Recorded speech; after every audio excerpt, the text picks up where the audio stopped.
என் தகப்பனார் ஒரு வார்த்தை சொல்லுவார். நான் இதை சொல்லிடுறேன், வீட்டில் போய் அமைதியா யோசிச்சுப்பார். ஏனென்றால் நான் கூட்டத்திற்கு பேசுபவள் இல்லை. இதை நான் சொல்லுவது என் இறை சாட்சியாக உண்மை. இத்தனை பல்லாயிரக்கணக்கானவர்கள் கூடியிருக்கிறீர்கள்.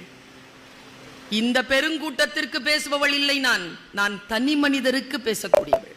என் தகப்பனார் சொல்லுவார், அவர் ஒரு உருது கவிஞர், சொன்னார், மிக அழகாக அறிமுகப்படுத்தினீர்கள். தன் கடைக்குட்டியை கொஞ்சம் ஒரு தாயை போல் என்னை அறிமுகம் செய்தீர்கள். என் தகப்பனார் சொல்லுவார், நான் அதை அப்படியே சொல்லி தமிழ் படுத்துகிறேன், முடிந்தால் உங்களுடைய கிரேபாந்த் என்ற அம்மா சொல்லுவார்.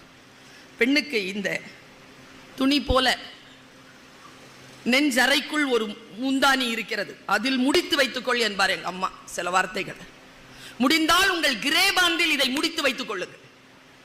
அப்பா சொல்வார், तारीख ने माजी के वो दौर भी देखे हैं, लम्हों ने खता की थी, सदियों ने सजा पाई. என்ன அர்த்தம் தெரியுமா? வாழ்க்கை ஒரு மிகப்பெரிய ரகசியத்தை கொண்டிருக்கிறது. அந்த ரகசியம் யாரிடத்தில் இருக்கிறது என்றால் காலத்திடம் இருக்கிறது.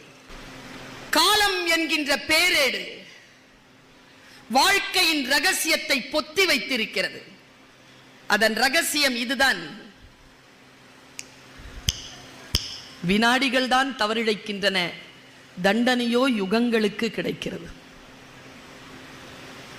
நம் வாழ்க்கையில் செய்யக்கூடிய தவறுகள் வினாடிகள் தான், ஆனால் அதற்கான தண்டனையை தலைமுறையாக ஒருவர் அனுபவித்தாக வேண்டும் என்று இந்த கவிதை சொல்கிறது. நான் புரிந்து கொண்ட விஷயம், யார் ஒருவர் வினாடிகளை பிடித்து வைத்துக் கொள்வோமோ அவர்களை யுகங்களை பாதுகாத்துக் கொள்கிறோம். யுகங்களை பாதுகாத்துக் கொள்வதற்கான வாழ்க்கையின் வினாடிகள் நம் கையில் தான் உண்டு. நான் ஹூஸ்டன் போயிட்டு திரும்பி வர லஞ்ச் டைம்,